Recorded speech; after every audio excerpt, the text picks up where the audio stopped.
Hey guys, what's up? This is After Day 2012, otherwise known as Mayan Calendar, on YouTube and on Periscope and Twitter. Today, I'm going to do something extremely brave, and I hope to God that I don't live to regret this. If you've been following me for some time, you'll know that I had two experiences, and as always, my disclaimer is I don't believe in aliens. I don't believe in alien spaceships. I don't believe in government cover ups. I don't believe the government is covering up anything. That being said, today I'm going to show you a pictures of two mysterious holes in the top front of my ears that were not there before the summer of 1990. And I did not discover them until the fall of 1990 when I was in school. The reason I'm telling you about these now is because I have no clue as to how they got there. I was raised in a fundamentalist Christian foster home where we were not allowed to have earrings. Earrings were, for men, a sign of homosexuality. So I never had my ears pierced, and of course, I never did drugs. Drugs there. I never had access to drugs. Now, that being said, what I'm going to show you are holes that are in my ears that have never sealed up since 1990. Within the last 26 years, have never sealed up. Not once. Not once. Like normal ear piercings do. Not once. Okay, first I'm going to tell you my story. And then I'm going to tell you my second story about two experiences I had. And I may change some facts to hopefully prevent the others from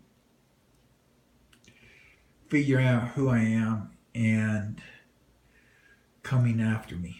And I don't mean in a good way either. Okay, in the summer of 1990, me, my foster mother B, my brother Matt, no, my B's son-in-law Matt, and my brother Jay, we were traveling at 11:30 at night through Texas on the longest highway in Texas to get to New Mexico and then to Arizona. And it was 11:30 at night. I was awake. And my foster mother, she looks out the window into the darkness and she says, "Hey, what are those strange lights off in the desert?"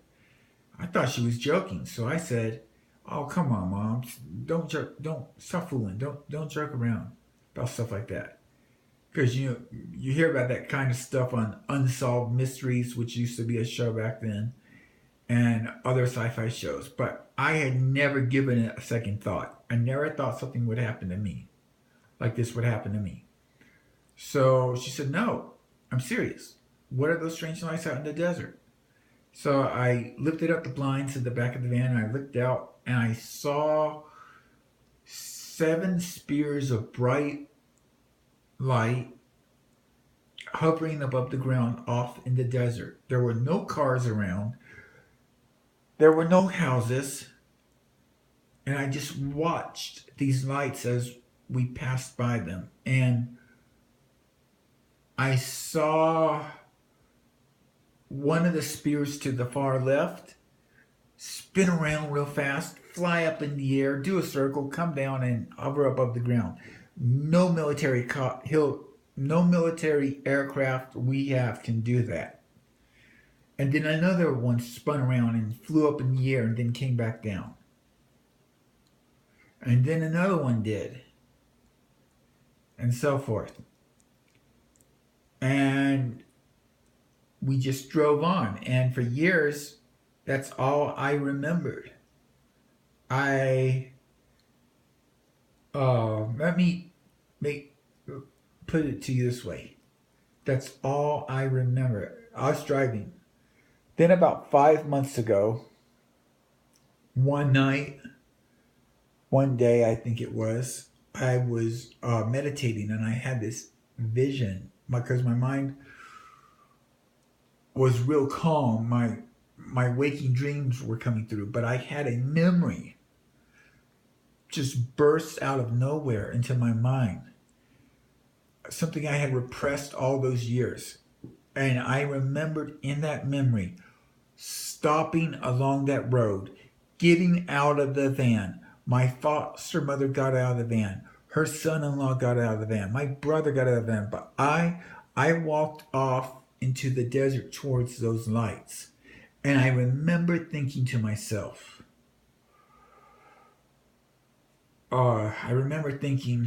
Daniel, I don't know if I am more afraid of the aliens to the left of me or the aliens in the lights.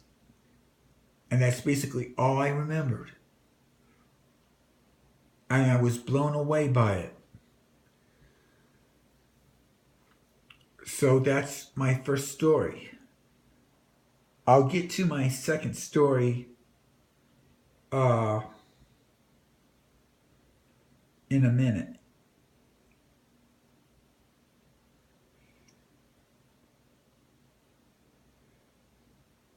The reason I'm being silent right now, I'm just trying to absorb as to whether I should really tell you guys about the next experience. It could be detrimental for me. I was living in a small town on the East Coast. One night I was in my apartment and I heard this noise, and it got louder and it got louder and it got louder. And it was a small town near a military base. And the air started to vibrate. I thought, oh my God, maybe an aircraft has crashed. So I ran outside of where I lived and I looked up into the sky. And suddenly the air started vibrating even louder and louder and stronger and stronger and stronger. And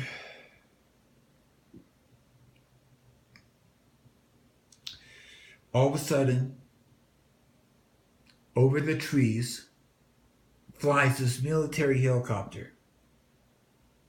And there is this green light in front of it.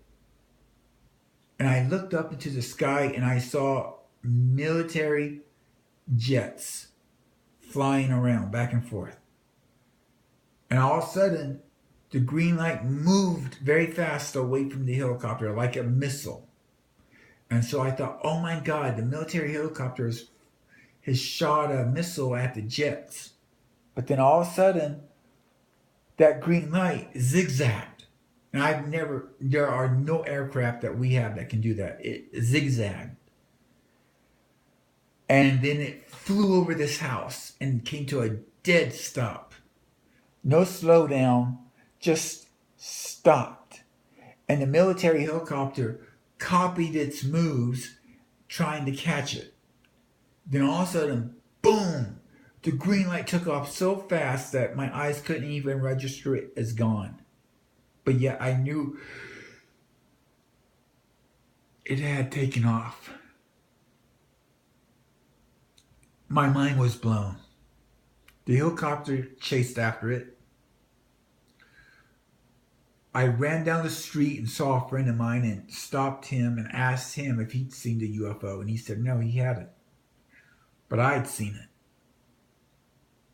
So I ran back home. Later on that night, I come outside. I look up into the sky and I see the jets still flying around. And this time, one of them was chasing the green light and it flew across the sky.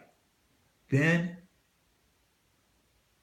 it disappears and then it reappears. And this time the green light was chasing it.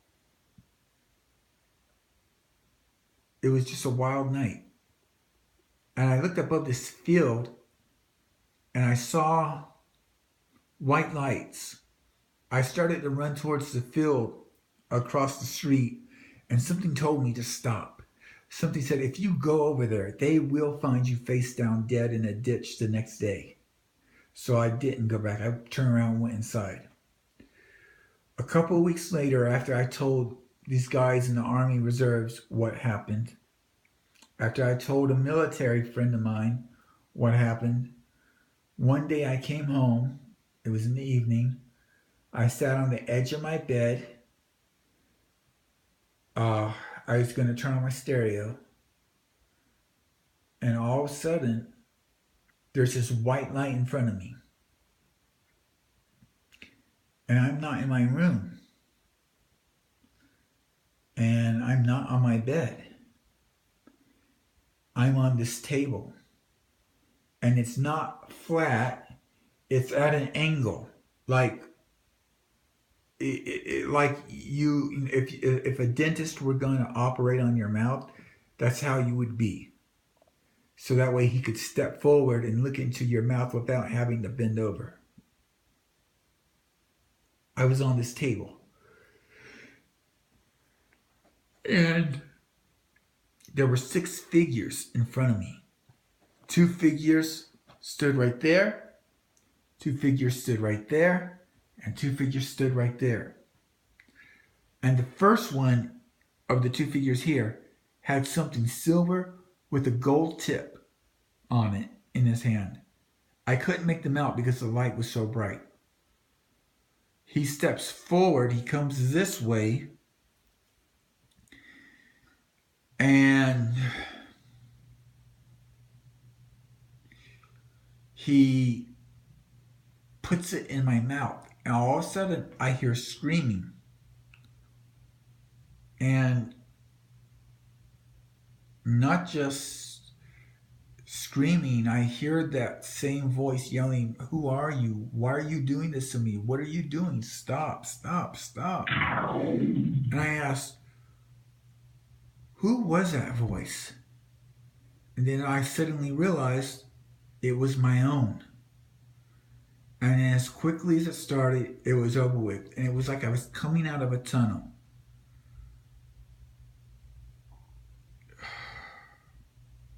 The tunnel, like under anesthesia.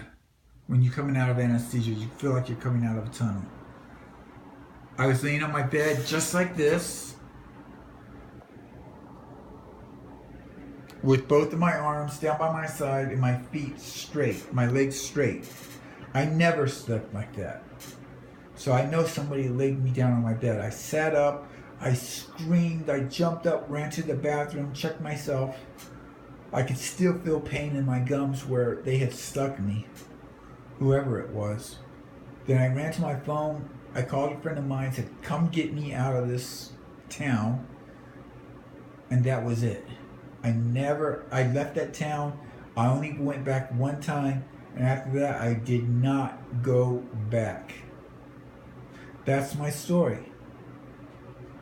That's all my story. I hope you find it interesting, and I hope you'll share your experiences with me.